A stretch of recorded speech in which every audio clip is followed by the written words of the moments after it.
Good morning. Sorry, I'm a couple minutes late. I got caught in a conversation on my way here. Actually, when I got to the church property. So here I am, a couple minutes late. Mike and Joe, welcome this morning. Good to see you. Let's see who else is here. Janisa, good to see you this morning. Welcome. Dana Kreshak, good morning to you.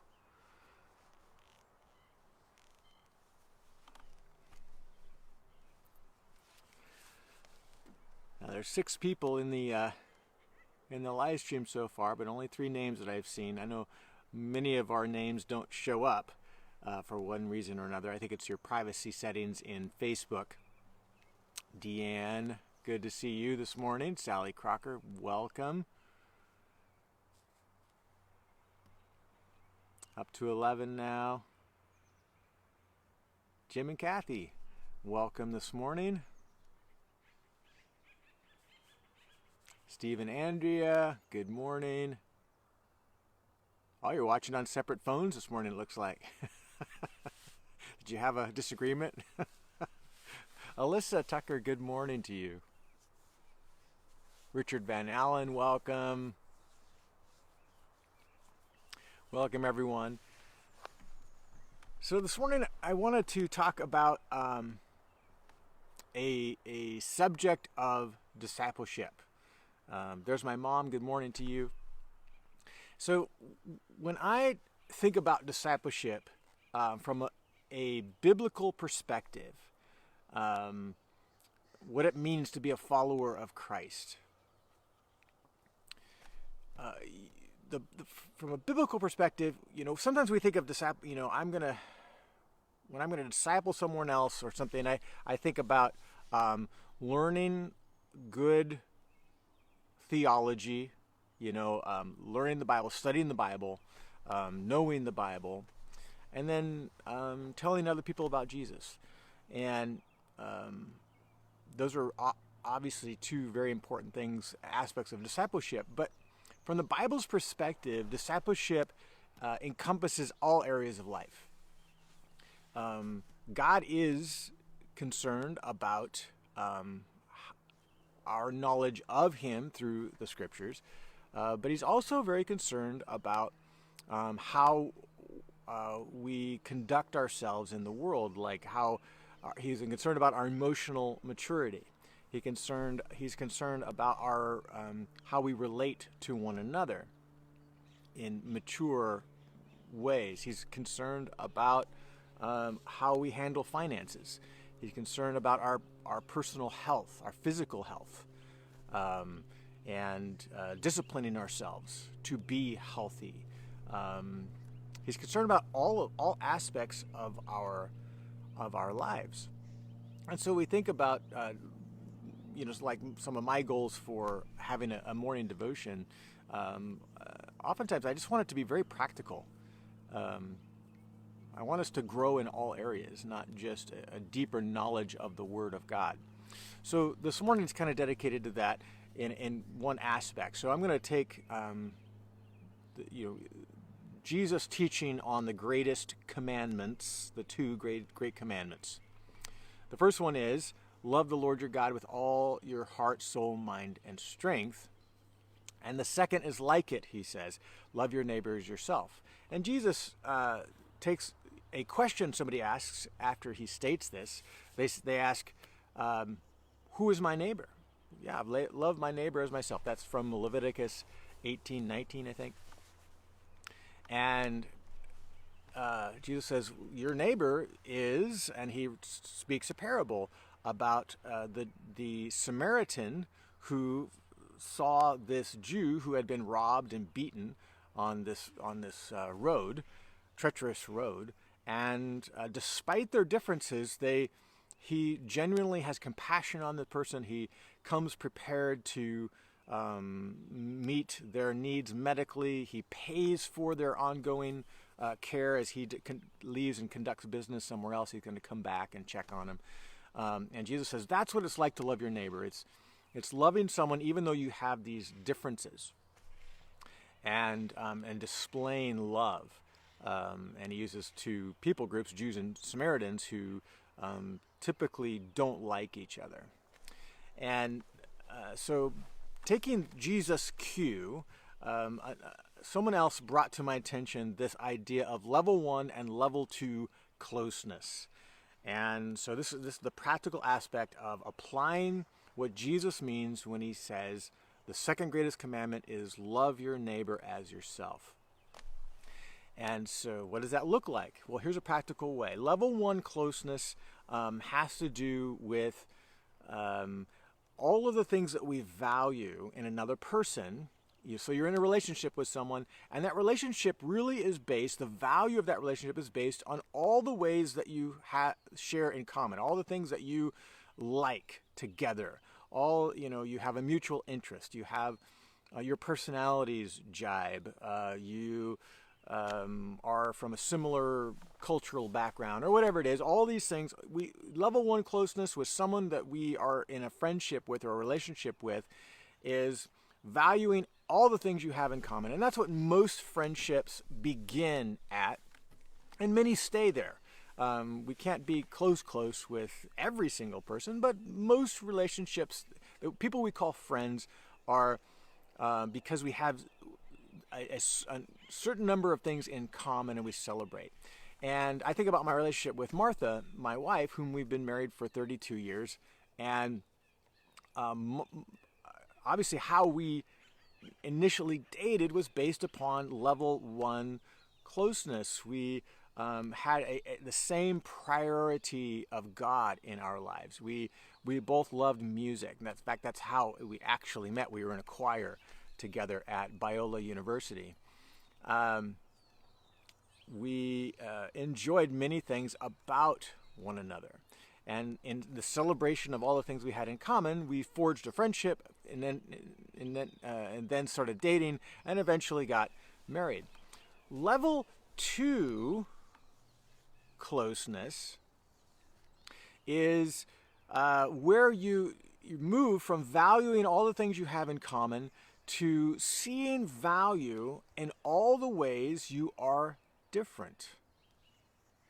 This takes a different level of love for one another. And I would throw in there level 1.5. Let me give you an example. Level 1.5 for me is, there's lots of things. I'll just use my relationship with Martha. And this can apply to anyone whom you're in close relationship with, a really good friend, a coworker, a family member, who you're in kind of a deeper relationship with, either by default, like you work together, or you're in the same family, and so it's not solely based upon all the things you have in common. You need to work through some deeper things at times because of your covenant relationship. And so a marriage is like that. So I'm going to use that as an example. So I moved from level 1 to level 1.5. This is my addition to the story. In that, not only did I love all the things about Martha that we had in common, but level 1.5 went a little bit deeper in that I moved to tolerance. As I recognized more things that how we did not see the world the same way, and our personalities were different, and sometimes those differences would create conflict. And of course, my chief value, not my chief value, but I prize it highly, is I want a conflict-free life. I am a conflict-avoidant person. It's something that I'm always trying to work on, to engage in healthy conflict, and it's okay, all that. But in that mindset, it's like, okay, there are differences we have that sometimes result in conflict. How do you overcome that? How do you make peace? You tolerate. So level 1.5 closeness is you tolerate those areas that you are different. And so your love extends to grace. I'm going to give grace to these areas that Martha doesn't see the world the way I see the world. I'm going to be tolerant and gracious. And in my younger years of immaturity and naivety, I would also add the sentence, not only do I tolerate the differences, I feel like, it's okay, I will in time fix fix those areas that Martha sees differently, and I'll help her to see the world the way I see it. Because the way I see the world is the right way, and that's, of course, how everybody should see the world. But we all learn and grow and mature that we know that that's not true. But that's oftentimes how we think, especially in the early parts of a marriage. I don't like these things about my spouse, but I can fix them. And if you've been married for any length of time, you know that simply just doesn't happen. And so how do you get from level 1 to level 2? I could get from level 1 to level 1.5. I can tolerate, downplay, try to fix, but that's really not level 2. Level 2 is actually valuing, seeing the beauty in the diversity between you and another person, that you don't see things eye to eye. You have a personality that's so different from one another. There are ways in which you don't agree. And moving from tolerance to, I actually appreciate, I actually see the beauty, I see the value, and I verbalize the value of those things. And this is where I think relationships really grow close. And when you can move past level 1, move past level 1.5, and really embrace level 2 in your friendships with other people, that when you genuinely love and have a mature love, loving your neighbor as yourself, taking Jesus' cue of the Samaritan and the Jew, they had these immense differences, yet they could express deep love. I have to move to a place where I can celebrate our differences and say, man, that you bring something to the table that I don't. And I can give you lots of examples between Martha and I of that reality. But I'll use one that happened yesterday, and just for an example. And it's important for me to verbalize this to Martha. I will say, hey, you think differently about this than I do. And I just want you to know I love that. I love the fact that we don't see this the same way. And even though it could be at times a source of conflict, I want her to know that brings richness to my life that simply would not be there if she wasn't a part of my life. I would just do it the way I want to do it, or I'd see it the way I want to do it. You bring a perspective, you bring something to the table that I don't have, and there's lots of ways she does this. Some of them it's easy for me to appreciate, and some of them I don't appreciate, but I am learning to value and see the beauty of that as a way of God even maturing me. So yesterday we were delivering a couple of pieces of furniture down to our daughter Mackenzie in Roseville. Well, she was at work, so we delivered it to her house and did the transaction with her roommates. And we thought, we're all the way down here. We'd love to see Mackenzie. So we texted her, and she says, no, I'm in a staff meeting. I really won't be able to step out and say hello. And so we're like, okay, fine. But Martha, who sees the world much differently than me, she says, no, I really want to see Mackenzie. Let's do something fun. Let's go to a bakery, get some pastries, and just show up at their staff meeting. Well, me and my personality, I thought that was a terrible idea. I'm like, I don't want to barge into their staff meeting, and Mackenzie's already told us that she feels uncomfortable stepping out, and we're going to barge in unannounced. She goes, yeah, I want to do that.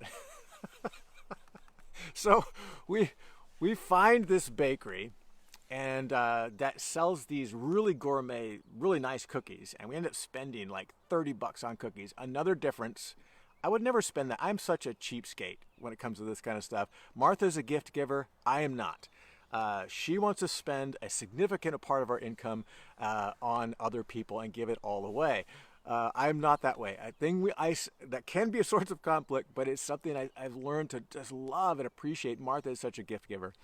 And so we go buy these really expensive cookies, and we go to their church building, and the whole church building is locked down. They're in a different part of town. That they don't have like a front office that has a secretary. They lock the place down, and so there's no open door. And so we're trying to secretly find what part of the building they're in that we can somehow walk in on their staff meeting.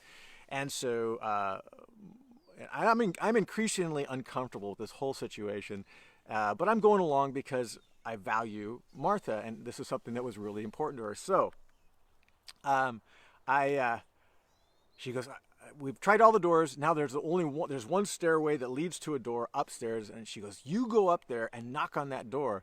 I bet they're in there. And I'm like, why me? It's your idea. But anyway, I go up the stairs and I can hear on the other side of the door conversation. I'm like, well, somebody's in there. That could be the room they have staff meeting. So I knock on the door, and I hear somebody get up. They come to the door, and Martha's still at the foot of the stairs. So I'm the one going to bear the brunt of their surprise. Like, who is this? The door swings open, and Martha's halfway up the stairs by this point, and I'm the look on everyone's face in the room, because half of them don't even know who we are. We feel like we know all of them because we watch Mackenzie's live streams, and we're like, hey, we're here to barge in on your staff meeting. And they're just looking like, who are you? And then they're starting to realize that, oh, these are Mackenzie's parents. And Mackenzie is kind of like, I don't know what to do here. And by then, Martha's in the doorway, and she has the bag of cookies, and she comes in and says something fun like, hey, did anybody order Uber Eats? And they're still kind of trying to take in, most of them who don't know us, trying to take in what is happening here.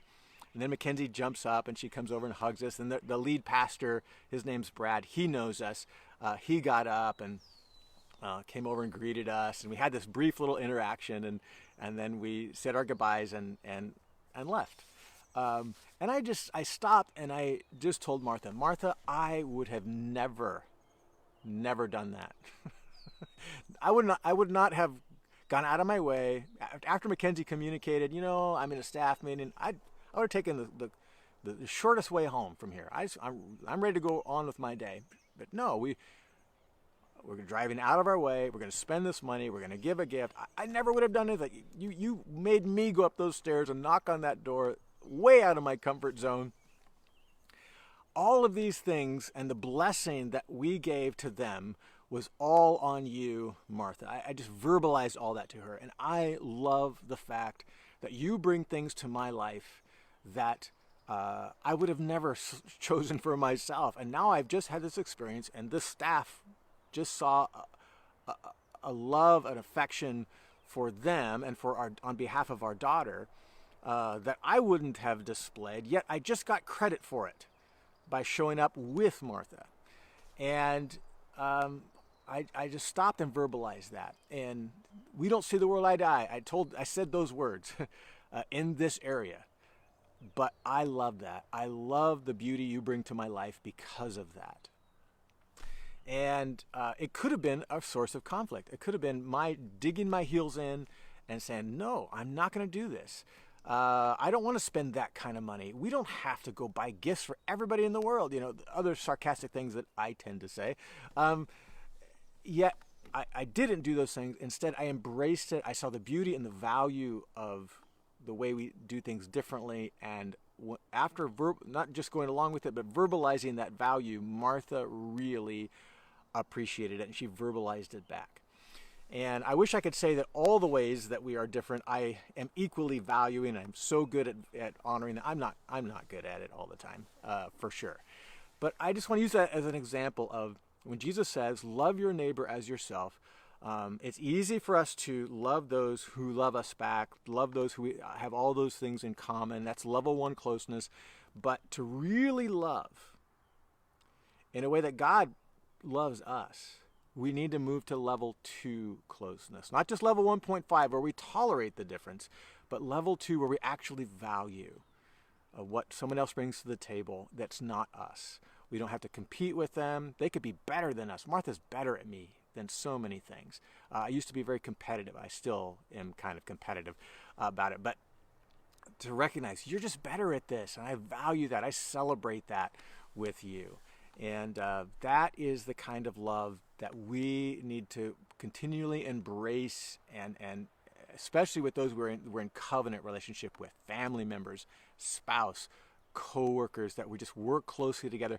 If you can move members of the body of Christ, that we're bound together, we need to move to that level 2 closeness as much as we can with people, and our lives will be fuller as a result. So that's the thought for today. Love your neighbor. Level 2 closeness. And we will talk about this, talk about our relationships or this discipleship journey again, beginning Monday. If not, I'll see you on Sunday morning. God bless you this weekend as you learn to love one another well.